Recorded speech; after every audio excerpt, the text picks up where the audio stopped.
Welcome, my name's Doctor Warrick Bishop. I'm a cardiologist, I'm an author and a keynote speaker.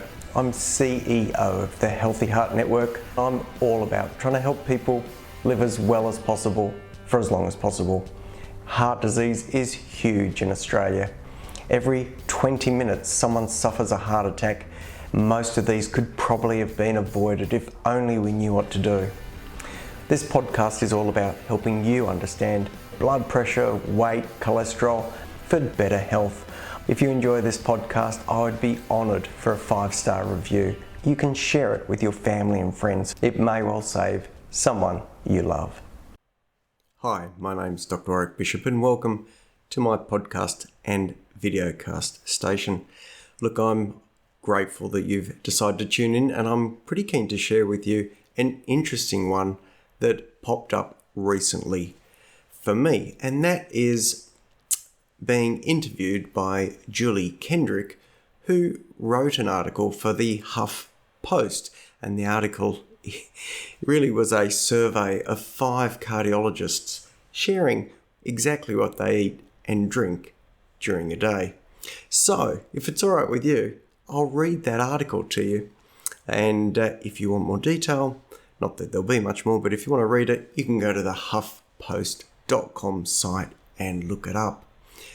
So, Julie starts off with, they train for years, work super long hours, and are required to make decisions that are literally life and death.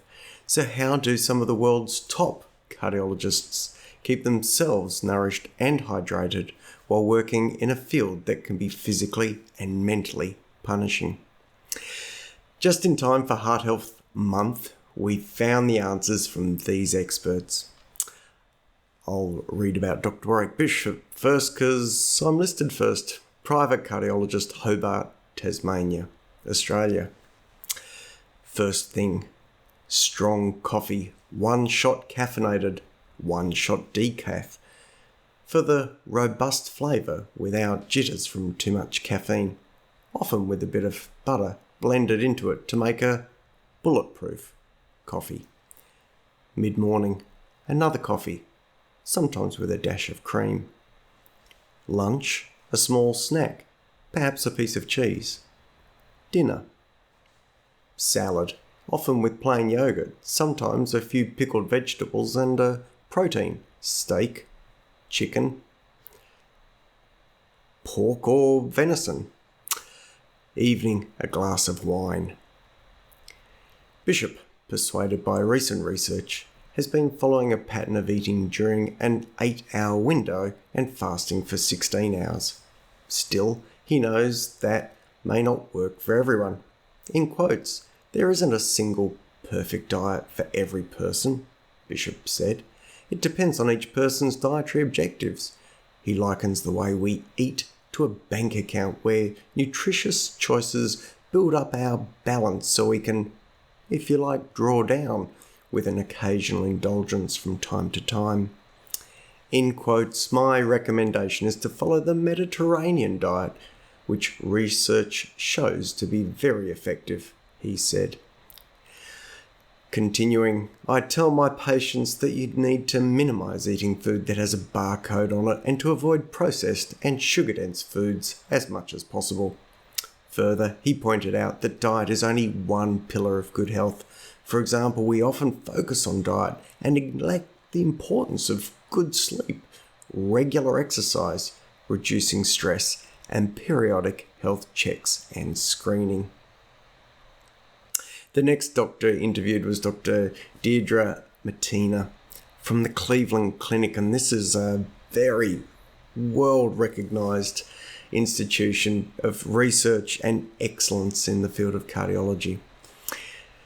Dr. Mattina, first thing around 5 a.m, 2 cups of coffee with sugar-free hazelnut coffee creamer and a teaspoon of sugar. Breakfast 8 a.m, at work, fruit and veggie smoothie, in brackets low carb and low sugar, close brackets, from plant-based delivery service. Favourite flavour? Mint, basil. Lunch, 1 can of Diet Coke, in brackets her favourite indulgence, close brackets, and a plant-based bowl from the same delivery service, usually a high fibre choice with quinoa, beans and vegetables. Afternoon snack, a salty treat like a handful of nuts or a small bag of baked crisps. Dinner, vegetable-based entrees, usually served with quinoa or pasta. Evening, 10 p.m. to midnight, 2 more cups of coffee as she catches up on work. Quotation, I try to keep my eating on a spectrum and I try not to be too strict with myself, Martina said. There might be times I have a deadline due, so I'm not cooking as much and eating out more. But then I get back on track the following week. I'd say about 80% of the time I'm doing the right things. Martina reported that her eating mostly follows the Mediterranean diet. Quote, the only difference is that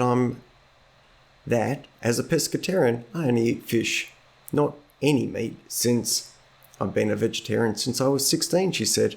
Oh, and I don't drink alcohol, so there's no wine for me at dinner.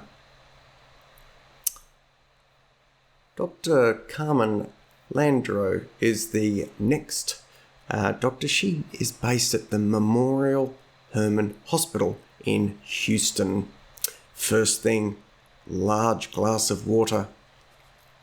Breakfast, Greek yogurt with fruit, perhaps nuts, or a boiled or scrambled egg or egg white with fruit and whole wheat bread. Lunch, chicken, fish or meat with vegetables, starch, ideally rice, which she loves, and possibly a salad, and water or iced tea. Snack or quick lunch on a busy day, protein pack with meat, cheese and nuts, as low in sodium and saturated fat as possible, or low-fat cheese sticks or Greek yogurt with fruit.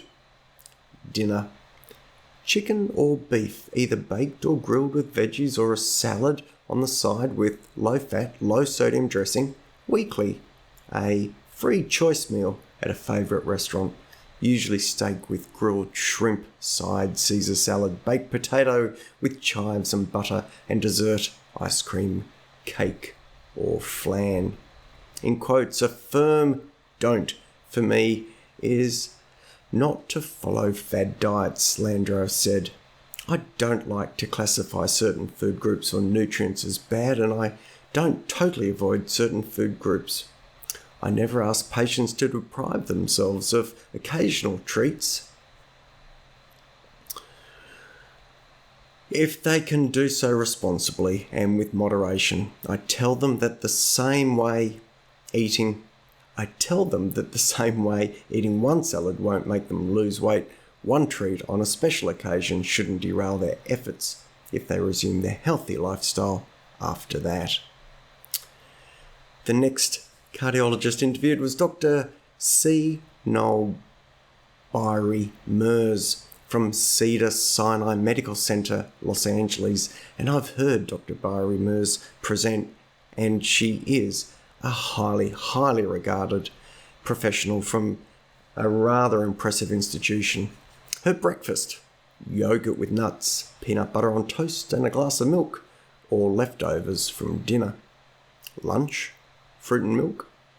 Once or twice a month, lunch out with a colleague. Dinner, pasta with vegetarian topping, rice with vegetable and tofu topping, couscous or another whole grain with bean-based toppings. Fish, about twice per week. Once or twice a month, dinner at a restaurant.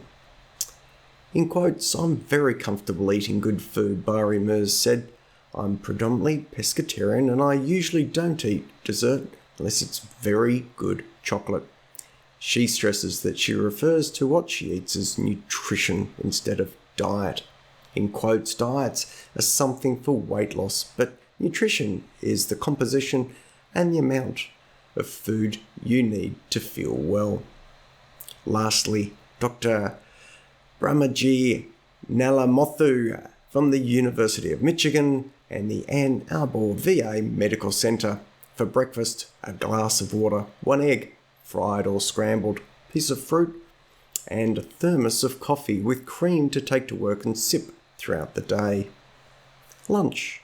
On clinical days, he usually skips lunch, but might have a protein bar or piece of fruit.